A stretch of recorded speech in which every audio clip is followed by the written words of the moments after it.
Major support for Carolina Business Review provided by Colonial Life, providing benefits to employees to help them protect their family, their finances, and their futures. High Point University, the premier life skills university, focused on preparing students for the world as it is going to be. And Sonoco, a global manufacturer of consumer and industrial packaging products and provider of packaging services with more than 300 operations in 35 countries. One rural North Carolina has reported 100% compliance in broadband deployment. What has that meant? It's a pretty amazing story. I'm Chris William, and welcome again to the most widely watched and longest running program on Carolina business policy and public affairs. We'll unpack policies that are happening even in the background of the summer season coming on. And speaking of summer and transportation, the president of I-77 Mobility Partners, which is a public-private partnership with the state of North Carolina around toll lanes, will also join us to unpack that.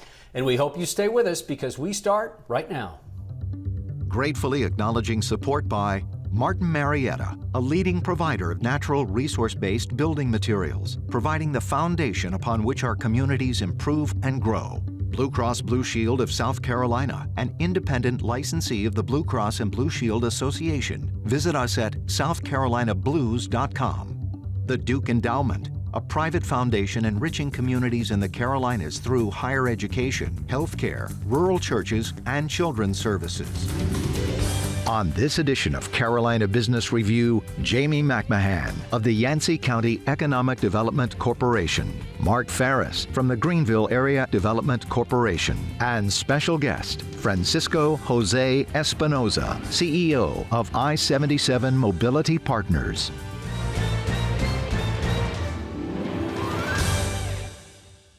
Happy summer to you both. Glad to see you again, Mark. Jamie, welcome to the dialogue. Mark, I'm going to start with you in the upstate of South Carolina, of course, Greenville and Greenville County, but particularly Unity Park in Greenville. This has been a development and a community project for decades, and it's finally opened. What kind of impact does that mean for the city and the upstate? Yeah, it's an area, Chris, that is of particular interest towards the growth of Greenville. It's towards the western end, which is a targeted area to bring that kind of open space. And you know, for Greenville, as densely as we're being developed, these open spaces are becoming coveted assets for us. So it has been decades in the making. It was just opened recently, and to great acclaim. It has some features that, you know, I think a lot of folks are going to really enjoy, and it's something that we need to do more of, especially as we pay more attention to the balance and land use, which is going to be a critical issue for us and every growing community in North and South Carolina. Mm-hmm.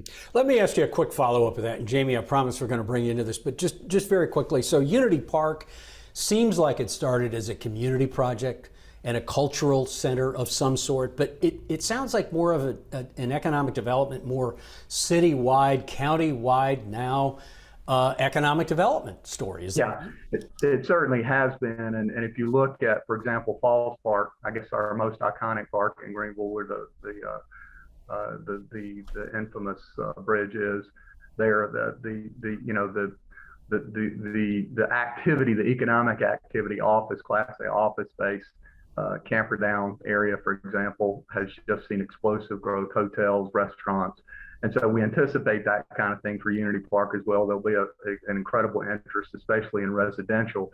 It runs through the Swamp Rabbit Trail, and the Swamp Rabbit Trail has generated tens of millions of dollars of investment. And it's an underutilized asset, something that we as economic developers don't think enough about. You know, the ability to leverage those kind of outdoor resources to create real economic opportunity for a community. Jamie, staying with the whole economic development theme here, Yancey County can be, not can be, but is a rural community in North Carolina. You could say it's a business community or not, but let me pull something out and get your sense of this. So Yancey County, and correct me if I'm wrong, is 100% deployed with broadband access. Is that true? That is, you're almost correct. We would like to say 100, we're 97% covered. Cool. and if you consider that, of course, Yancey County, if you're familiar with it, is home of Mount Mitchell, 10 of the 11 largest, tallest peaks east of the Rockies. Of course, some of that area is difficult to reach. So But for all practical purposes, we're relatively 100% covered with broadband high-speed connectivity, and not only connected, but we're connected with fiber infrastructure. So a couple things out of that is two things. So as the Carolinas battle with just getting to that point, and it's not about money, and I know you know that about now, it's not about money, but it's actually about this idea of how you hang these things on the poles and the access and the gateway. How did you do it? And what has it done? What are the early days of having almost 100% broadband done for the county and the region? Well, it's been a fantastic economic development driver here, really. You know, we had the foresight, and I should say our private partners, Country Cablevision at the time in 2009, had the foresight to pursue federal funding. The project here was $25.3 million, which is a large lift for any community, particularly a rural community. It was interesting construction here, and they actually did several things that were quite innovative at the time to deploy fiber on the lines here, including the use of drones to actually deploy and string fiber in some of the more mountainous sections of the community here. Took a few years to build out completely, but if you fast forward recently, we've begun to see not only in industrial recruitment, business recruitment expansion. Our manufacturing firms here have better access to their other plants and corporate offices. It's been a huge boon to tourism here. We actually saw last year a 16.3% increase in tourism in the middle of COVID. And that was during a period of time when 86 of the 100 counties in North Carolina actually lost revenue. I don't say that to say that COVID was the cause of that, but it was a catalyst. And we've continued to see growth as remote workers find us. If you can work wherever you choose to be in the country, why would you not choose to be in some of the prettiest places in the world, upstate South Carolina, Western North Carolina, great areas to be in when you have that job and work remotely. And we've seen COVID really hasten that, or at least a side effect of that. What may have taken 10 years to see adopted across the business community has now become something that's truly, a incentive to keep workers or to keep workers happy. Yeah. Let me bring Mark into this. Mark, as you hear Jamie talk about this in a rural community, and of course Greenville and Spartanburg counties populated, but also rural in places. Yeah. The challenge that South Carolina faces is the same as North Carolina, and that's this idea of stringing fiber and getting it on the poles. Where are you? How challenging is that for you? Yeah, we've had some great partnership programs with our electrical cooperatives. They have Blue Ridge, for example, in our area, has taken on the task of putting some of those capacity elements in place for us for high-speed internet. And certainly that's, Jamie pointed out the remote work trend. That's been incredibly important to have that kind of asset for those folks who could really live anywhere in the world. And so why wouldn't they choose a beautiful place like Yancey County? But I'll tell you, the thing that I have seen have the greatest impact has been the entrepreneurial and innovation areas of my community. Because if you think about those kind of businesses, a lot of them are IT based, and having that kind of speed is critically important for them as they start and grow their businesses. Let me ask you both. We've got about 2 minutes before we bring our guest on. And do you get the sense, Jamie, I'll start with you, home prices in Yancey County have done what home prices done in Orangeburg County? They're up 16%. In Yancey County, they're up double digits. Mark, in Greenville, apartment rents are up 18 to 20%. Do you feel like this deployment of broadband, and especially, Jamie, in your world, in your area of dominant influence, is that going to abate and take some of the pressure off these dramatic rises in home prices so people don't feel like they have to be in every center city to be effective? I think it does, and it's a double-edged sword, really. In some ways, the ability to be wherever you choose to be somewhat drives those rising home prices. I would say here in Yancey County, truly, what the single largest factor is in addressing residential prices is a failure to keep up with inventory, a failure to build speedily. After the crash in 2008 and 2009, we really didn't recover a lot of speculative home building here as maybe some of the larger urban areas did. So as we've seen people come out, and this is the case not only in rural communities, some rural communities, but in suburban communities as well, or second tier cities, you might say, as people move out, I think there's been a slower pace to catch up with construction of new housing inventory. Of course, that's complicated now by if a builder chooses to build a new subdivision, sourcing labor, sourcing materials is a challenge now too. But I think there's a desire on the part of developers and builders to sort of address that. But really, I don't see demand abating anytime soon. So really, I think that the solution to that is it's as simple as build more housing, and that will take time. But if anything, I think broadband actually continues to drive folks here, and really contributed to the rising home price here. And you're correct. We see that all across the region. I'm sure Mark sees similar situations. I'm sorry, we're going to run out of time. Mark, we've got about 30 seconds. Are we going to hit a tipping point with 20% increase in rental prices in Greenville, in downtown Greenville? That's a problem. Is that a tipping point, or are we close? It is, and it's certainly something that we're struggling with. Affordability is sometimes a contradiction in terms of some of the things that are being built in Greenville, but we're going to have to deal with it. It's up to our leaders to take that initiative to make it happen. 8 years ago in a town like Charlotte, when the idea of a possible toll lane as being an option for transportation became very controversial, it wasn't a surprise to many, but the prospects of it actually happening in the early days were iffy at best. 8 years later, Charlotte now on the I-70, on the spine of the I-77 corridor, has 2 managed lanes, and they seem to have been a success, not just from managing traffic, but financially as well. Joining us now is the Chief Executive Officer of I-77 Mobility Partners. We welcome Jose Espinosa. Mr. Espinosa, welcome to the program. Nice to see you, sir. Thank you, Mr. Williams. Thank you, Chris, for having me today. Great opportunity indeed. So yes, it's a reality today. It's a proven example of success. Construction is always disruptive. We get that. It was also a very complex project when you have to keep existing traffic running. When you do a project that has an existing infrastructure around and you need to keep those cars moving, it's also a big challenge from an engineer point of view. But those days are over. The disruption is over, and now it's time to really demonstrate what we are here for. What our counterparty, the North Carolina Department of Transportation, as a genuine, innovative partner, they have the vision a few years ago to do this, and they did it with us. So now we have a situation that we are moving essentially more than 20 million cars for the last 2 years since we opened 100% in November 2019. We have more than 300,000 people that they drive the express lanes on a monthly basis. We have 1 million trips that we take in those express lanes, and the customer satisfaction is pretty high. We conduct yearly polls through a very reputable organizations, and we get a positive feedback of more than 85% of customers.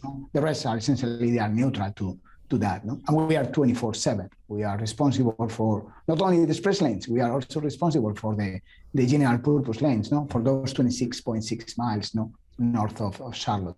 Doesn't matter to us who drives, on the left, on the right, on the middle. All of us, for sure, they are being looked after, by our 24/7 team. Jose, let me ask you, when you look at 8 years ago, when you look at today, and when you talk about this success, both financially, but also traffic patterns, have you been able to almost all answer the critics that said it's too expensive, access to the interstate's going to be a problem, we don't like the idea, it's going to be too much traffic? And I'm going to ask you to answer this in about 2 minutes, and I know that's hard to do, but we want to get a lot of dialogue in here. But the idea is, have you been able to answer the critics that said, yeah, this is not going to work? Yeah, absolutely. I mean, it's proven. People they are using those. And also we have 35% of our traffic on the express lanes is being used of peak periods. When there is not essentially traffic. People, they want a predictable trip. People, they want a safe trip. and people they want to get to point A from point A, to point B in a predictable manner, no? And with the express lanes also, what we have been doing is improving as well the mobility, of the entire corridor, no? We have the express lanes moving in a free flow manner, but also the general purpose, they are almost into a free flow, no? And we have more traffic now in the entire corridor, almost more than 5% compared to the pre-construction levels, no? Mm-hmm. Having this new corridor open for people is bringing more traffic and for sure more business, more residential units. We have population growth. It's putting a lot of pressure in the city. It's one of the fastest growing cities, in the States. We are growing at an average of even higher, than the US. And we need to accommodate those. And I-77 is ready to go for that. Okay. All right, Mark, please, question. Jose, Greenville is home to Clemson University's International Center for Automotive Research, and we're doing a significant amount of work on electrification and autonomous vehicles. Would the express lanes lend themselves to that kind of technology advance, and would you be able to accommodate those new innovations in mobility? Yeah, our innovation department for sure. We have been working on those type of future things that they are no longer a future. No, it's a reality, and it's coming closer or faster than what we thought. So in I-77, for example, we have more than 27,000 RPMs, which is the roadside pavement markers. Essentially is in the division of the different lanes. They will improve the retroreflectivity to a normal bit lines from vehicle. It will also help into the retroreflectivity as well for all of those sensors that are being installed in the autonomous cars or semi-autonomous cars. We have been also, as part of our innovation behind the scenes, working with specific companies to improve as well into the pavement marking, the line marking. So we have extra type of products there to improve that retroreflectivity. And also we are in the middle as well of a bigger project, which is called AVIA. One of our shareholders is working on that, and it's becoming a reality, in other countries, in other states, of the US, and for sure, eventually in the future, it will for sure be implemented in the I-77. And this is essentially to have connected vehicles where the cars will be able to talk to the roadside, and the roadside will be able to talk to them for early detection of incidents, hazards, etc., etc. Mm-hmm. So the technology is there. It's not only just a piece of concrete, asphalt. There are plenty of technology behind, and we are getting ready for connected vehicles, and we will be for sure getting ready for autonomous cars as well. Artificial intelligence. We have now recently launched a project. This is a reality. It's a proof of concept, but we have a specific camera where the artificial intelligence, on the data analytics is being built in the camera. So the camera is able to identify if a vehicle is slowing down, and even if we have a pedestrian crossing the highway, it will send an alarm to our traffic management system. So you don't have to have an operator there all the time. Jamie. Yeah, so to follow up on Mark's question, as you're talking about looking forward to innovations, and it's very interesting to hear you the various types of innovations that you're thinking, technological innovations. I want to ask a question about sort of looking back at the construction process. There's a public-private partnership is not anything necessarily that's new, but it's still somewhat novel between the NCDOT and a private company. What are lessons that are learned about community outreach and engagement as you went through, as Chris said, a process that sort of, I guess, did generate some controversy? How did you connect with the various communities and share exactly what the project looked like? So this is the first time I have been working in Charlotte. I moved to the States last year. I have been working for more than 20 years now in PPPs, in different countries. And I wasn't part of the construction in Charlotte, but I had been in part of construction, for example, in my previous role in Melbourne, down in Australia. When it comes to communities, the earlier the better. The sooner you start engaging with the communities, so you inform them, you bring them along the journey, you also listen to them, and you make sure that they are part as well. There's a problem, but let's make sure that they are part of the solution. The better things will work for everyone. Not talking about the state, I'm not talking about the private sector. Is both together. You send out people, send out sensors to make sure what are the big points, and also to listen to them, what they need, what they don't need. Let them know as well in advance, any kind of disruption, lane closures that you will have, speed reduction in some areas, what are the alternative routes, even some hands out, there are people there probably that they are senior people, that they are not accustomed to new technologies. Let's use the old traditional manner, with pamphlets, with drawings, that they can really understand how things are going, and for sure, having regular, or when I say regular, is even on a weekly or monthly basis, community sessions, where you really present to the communities, how the project is going, and if there is any delays, it's nothing to hide, It's what is really wrong, I would say, based on my experience, is not to inform, When you are not informing people, that's a bad decision, because you are informing, essentially at the same time, So keeping them, fully engaged with the project. Things will take time. Construction, you cannot deliver certain things in one day. It's not like a microwave, It's a traditional way of cooking, like an oven, It takes time, but then it will taste better, but it has to be done properly, with the right communication, engagement, and putting resources there. That's my recipe. I'm sorry, excuse me, sir. Jose, how do you, what have you seen with this dramatic increase in the cost of fuel for internal combustion vehicles, at least? This $4 to $5 a gallon fuel cost, how has it shown up, or how does it manifest in traffic patterns that you've been able to see? Well, we haven't seen any, because we have seen a lot of moving parts over the last few months. We saw Omicron, we saw winter that hit us pretty hard this year for a few weekends, and then we saw the fuel. And also we saw as well returning back to the office. As you probably are aware, the two big banks in Charlotte, the Bank of America, Wells Fargo, they started to bring back people starting in March. So it has been a combination of multiple factors that has been difficult for us to isolate and to identify. Yes, we saw a little bit of a situation there. There were people that were probably using less some of our segments. But the best part of how this project is being laid out is you don't have to use the entire express lanes, the entire length. You have every almost a mile the decision point. I want to jump in or I want to jump off. So essentially, is the elasticity, I would say, it didn't exist. When it comes to this particular point, we have seen now in the last couple of weeks, for example, the prices again going up. On the fuel, but still traffic is resilient.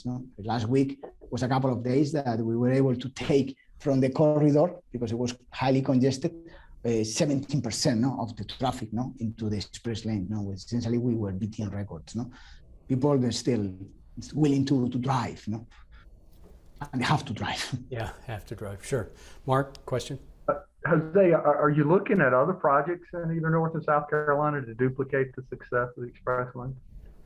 Well, as an I-77 CEO, for sure, my only responsibility and role is the current 26.6 miles. And that's what I really focus. I will make sure for sure that I promote and I communicate to everyone what we are doing here. So it can be really used as a proven example. That this concept of managed lanes, it works, with proven numbers, with data, empirical data, not like forecasts or whatever, And for sure, if is there any opportunities, happy for investors or international or national or governments to look into this, But I'm not really able not to comment beyond that point, beyond I-77. Okay, all right, Jamie, we've got about 2 minutes. Your interaction or relationship with North Carolina Department of Transportation, how would you rank that, previously and then now that the project's up and running? Since I joined, pretty high, It's very strong. We keep a very open, honest, and that's, again, as I mentioned before, communication is clear, They see what we are able to do, that we are trying to go beyond even what is our requirements, In the contract, we are not afraid to invest extra money. We will be here for an additional 48 years with these communities and with this asset that we design with them and we build with them. And I'm very pleased to have a counterparty like NCDOT, that they believe in the project, they believe on us for sure, and they are open, no, with us as well. If there is something that they want us to fix or to change or to improve, we just jump into that right away, and in the other way around the same. So it's pretty good. Mm-hmm. We have about a minute left, Jose, and literally about a minute left. We've seen usage appropriately respond, as you just articulated, the idea that it's gone up. Would you expect it's going to go up year over year for next year as well? Do you see that trend continuing? Yeah, I see the traffic ramping up. We just came from the first quarter of the year, even with a bad start, at the very beginning, with big numbers of Omicron. That for sure it was, again, people they get a little bit shy, getting out of the house.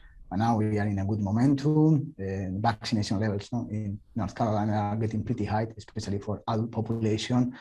And the economy is boosting. It's incredible. Unemployment rate in North Carolina was 3.5% in the month of March, from 3.7 in the previous month. And the growth, as I said before, population is amazing. The north section of Charlotte, Iredell, Mecklenburg, increases of 2.5% of population growth. So it will come. It will come up for sure. It is pretty amazing. Jose, thank you for taking time. Best of luck going forward. Happy summer to you. Thank you. Thank you, sir. Nice meeting you. Nice to see you again. Mark, good to see you. Jamie, thanks for joining us. Until next week, I'm Chris William. Good night. Major funding for Carolina Business Review provided by High Point University, Martin Marietta, Colonial Life, the Duke Endowment, Sunoco, Blue Cross Blue Shield of South Carolina, and by viewers like you. Thank you.